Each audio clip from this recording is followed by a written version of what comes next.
Hey, I'm Noodle Yeti, and City Skylines 2 has just dropped their road tools features on both this YouTube video here in front of us and on their website as well. As you can probably see in the thumbnail on the right hand side, there is a Biffa Plays deep dive. So if you're looking for something more covering more of the general and overview of everything, that's the video you probably want to watch.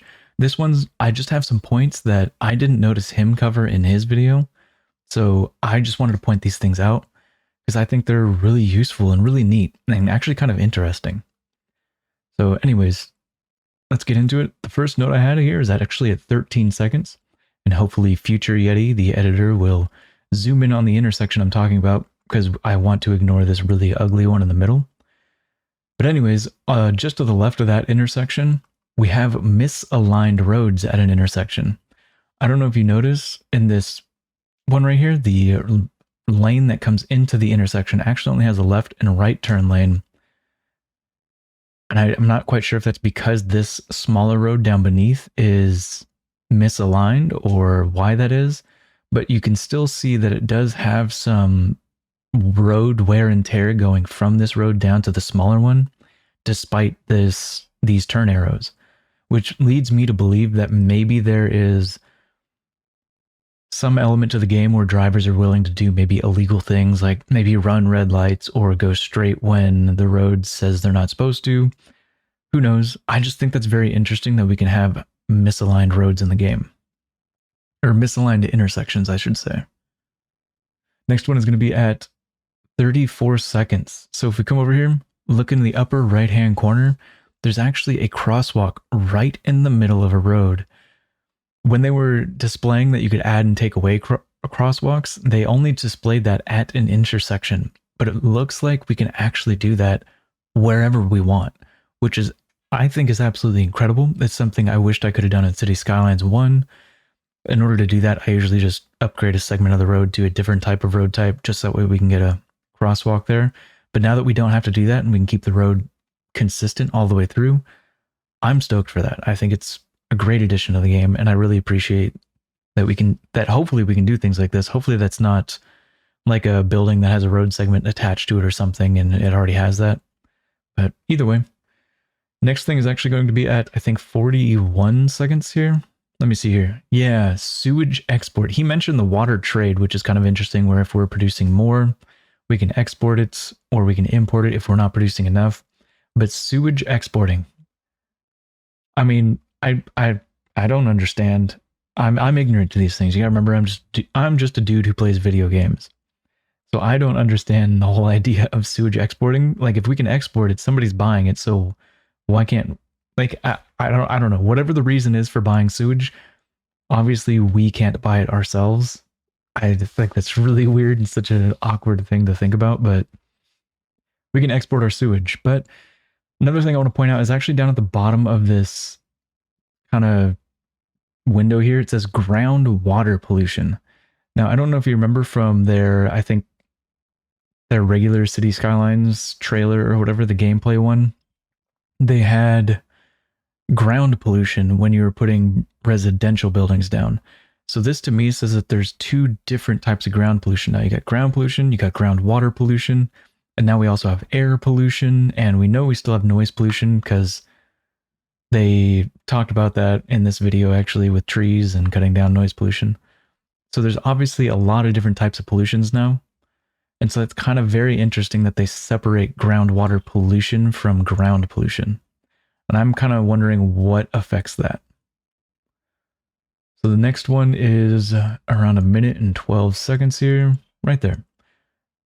Oh yeah, no, this is another example of misaligned intersection. I think I can find it here.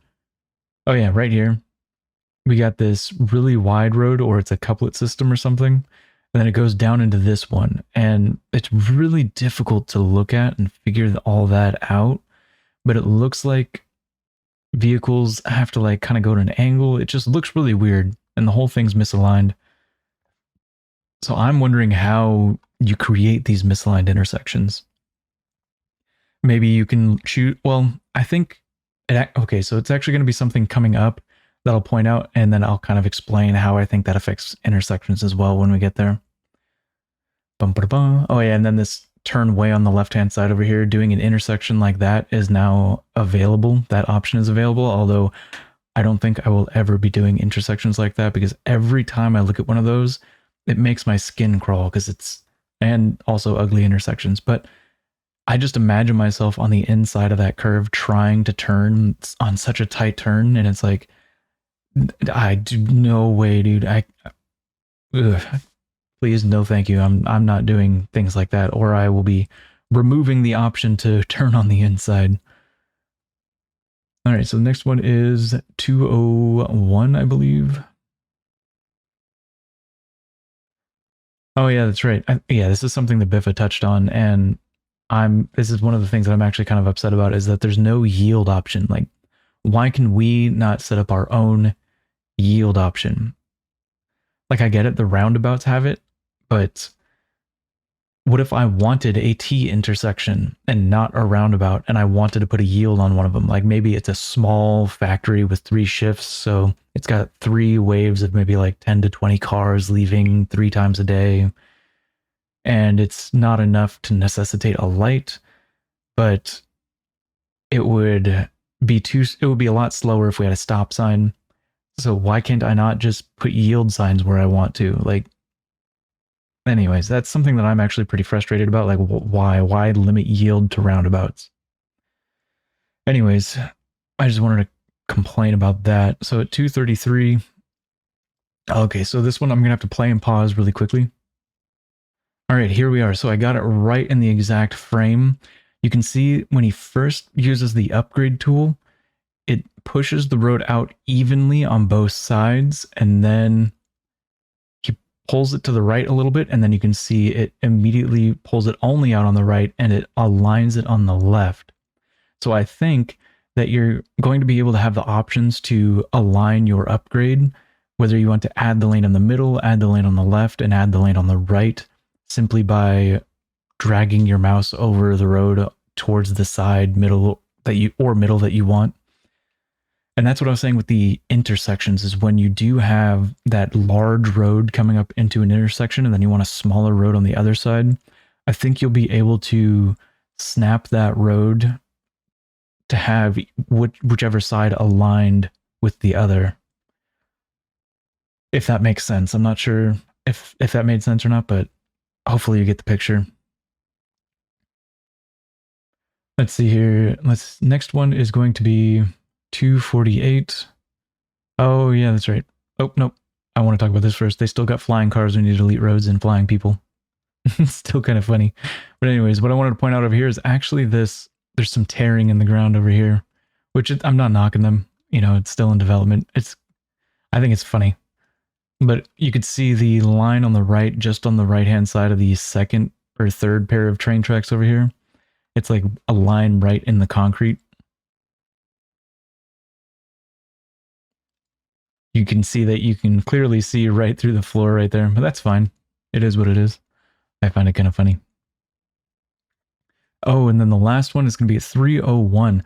So if we look in the middle here at this island, the smaller, longer, thinner island, you can see we have a road bridge, but there's stuff in the water right next to it. And even across the island from there, there's those same things repeated.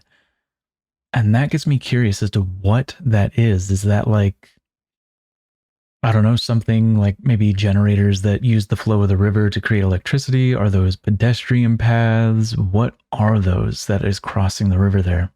I genuinely have no idea. And I'm really curious, and I'd love to speculate on that or hear people's ideas on that. And so that's it for the video. And now on to this website over here. So he did mention a lot of things going on here with like lights and whatnot and all the road tools, so I'm not going to go over all that.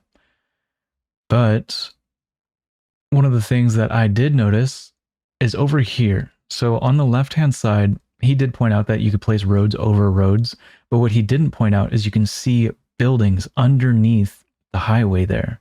And that's really cool because if we go to Google Maps and we say Garment District, Los Angeles, go to Maps, and then we go to, where's the little dude? I want to zoom in first.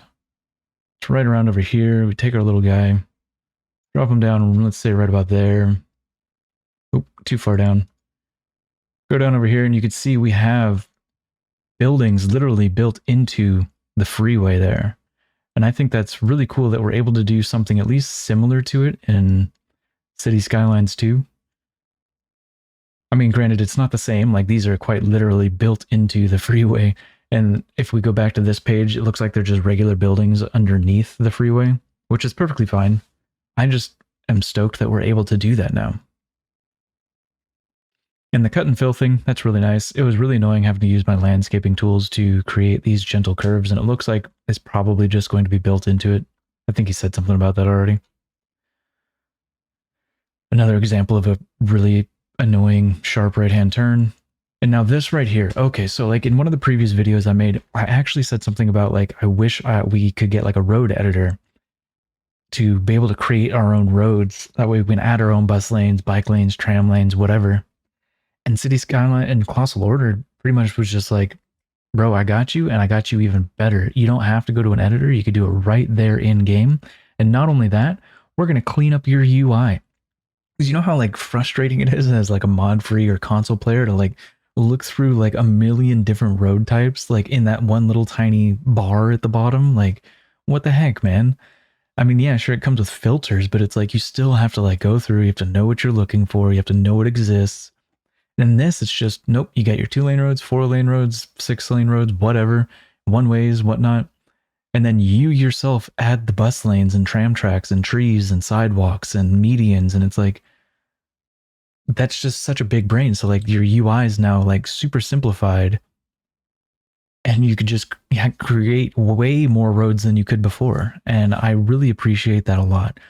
I had such like a simple, smooth brain idea of, just give us a road editor and create our own roads, and they're like, nah, we'll do you one better. They truly had a 5-head idea, simplifying the UI and just making it easier to create your own roads in game. I love this. I'm thankful for it a lot, or very thankful for it. Anyways, I don't think there was anything in there I wanted to talk about. Same thing. Don't think there's anything I wanted to talk about here. And this is another one of the situations, stupid yield signs. Like, please, what if I just want to put a yield sign somewhere else that's not a roundabout? Just give me the option. But parking lots, oh my goodness. So there's actually a lot to this than just parking lots. Like, it's an actual new mechanics that they're basically showing us right here. Oh my goodness, I don't even know where to begin. So just at the start, vehicles Biff has said something about that, where have to have a place to park. So basically there's no pocket cars. Blah, blah, blah. When citizens plan their way around the city, their decision-making is affected by the availability of parking in a manner similar to public transport options. So basically what that's saying is now citizens don't just think of, okay, I'm here and I need to get to this building, and they just immediately take the fastest route. Now they'll have to go to places around that.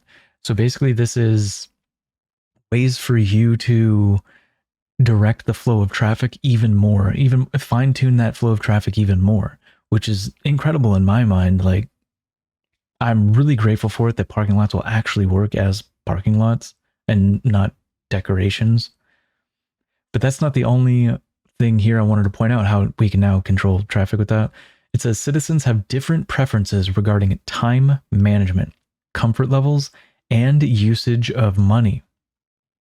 So just that line alone, say for instance, you have a stadium in your city and it's holding that event every however long they have in City Skylines 2. You can now put like a parking garage right next door to it, but jack the price up really high. Or you can have maybe one that's maybe 2 blocks down and have like a mid-range pricing. And maybe you might have one farther down the road where you have it like dirt cheap, but it's like an extremely long walk to get there. Then you could maybe put like some public transportation there or whatever. And it just helps spread that traffic out, where now when they're all trying to get to the stadium, you don't just have this massive rush of traffic of people just trying to show up there. It's now diluted and spread out to wherever your parking garages are, and how effective or how expensive, and if there's nearby public transportation. Now, the time management part of this statement here makes me think that when you do have public transportation, if you don't have enough vehicles, the likelihood that a sim will just start walking away or trying to do something else seems to vary now. I'm not quite sure where I'm going with that, but it basically staggers when sims will just walk away from a vehicle not showing up for a while. Comfort levels, basically, oh, I don't want to take the bus, but I'll take a tram, or oh, I don't want to take the mono or the metro, but I'll take a train. This is all right. So, anyways, we'll just move on. Some want to find parking spots as close as possible, regardless of the cost, while others are willing to spend more time from a walking from a far away but affordable parking spot or transport stop. So, I don't know how this is going to work. Is this like a trait that's just randomly applied to every sim, where some are frugal and some are basically have holes in their pockets with just the money falling out? I mean, we all know those people. Or is this going to be tied to their like income level, which, I mean, I guess for simplicity of the game's sake, that will probably be the easiest and less computer or PC or CPU intensive or whatever. But to have the frugal and whatever randomly applied to Sims, I think that would actually be more realistic, because we do know that there are like those extremely wealthy people that are extremely frugal. We also know the poor people that are like their money's just flowing wherever. So I don't know. I think that's very interesting. I'm curious as to see how they're going to do this. And yeah, I'm just really glad that parking lots actually now help you direct and control the flow of traffic. Road maintenance. So this one's pretty neat as well, I think. So traffic accidents. So I think in this video, I'm not sure where it was, but it gave us a view of a highway that had frontage roads on it. And right here. So this is a perfect example where it was talking about, in here it says like traffic accidents. When you come back to this highway here, if there's an accident on the highway, you can now direct the flow of traffic down the frontage roads instead. Sure, it's going to be slower, but at least traffic will still be able to flow while they're trying to clean up accidents. And I think that's really neat. I think it just adds a whole, or not a whole, but a little bit more depth to the road infrastructure decision-making process. And I really appreciate this. And I think it's the whole idea of accidents and whatnot is actually really neat. Yet again, traffic lights, crosswalks, stop signs, but no yield signs and control turn lanes. Yeah. And so, yeah, I think that's about it. I'm really excited for this. If you haven't seen somebody else's video where they actually point out more stuff with this, I suggest you go watch those. I just wanted to point out some things that at least I didn't see Biffa point out. Thank you, Biffa, for not pointing these things out, so that way somebody else can make a video on them. But anyways, that's pretty much it. Parking actually controls traffic. There's a new mechanic with Sims and how they choose where they go and why. You got road maintenance, which means you're probably going to want to think about things like alternate routes, frontage roads, etc. No yield signs. And straight up just incredible. I'm just going to say like thanks. Like the way that they manage roads now is so much better, where you add your bus lanes, you add your medians, you add your trees, your crosswalks, your sidewalks, whatever. I just think it's just so much better. Consolidated and simplified. That's exactly what they did with road networks, and I appreciate it. So yeah, thank you for watching, and I will see you in the next one, I guess. Bye-bye.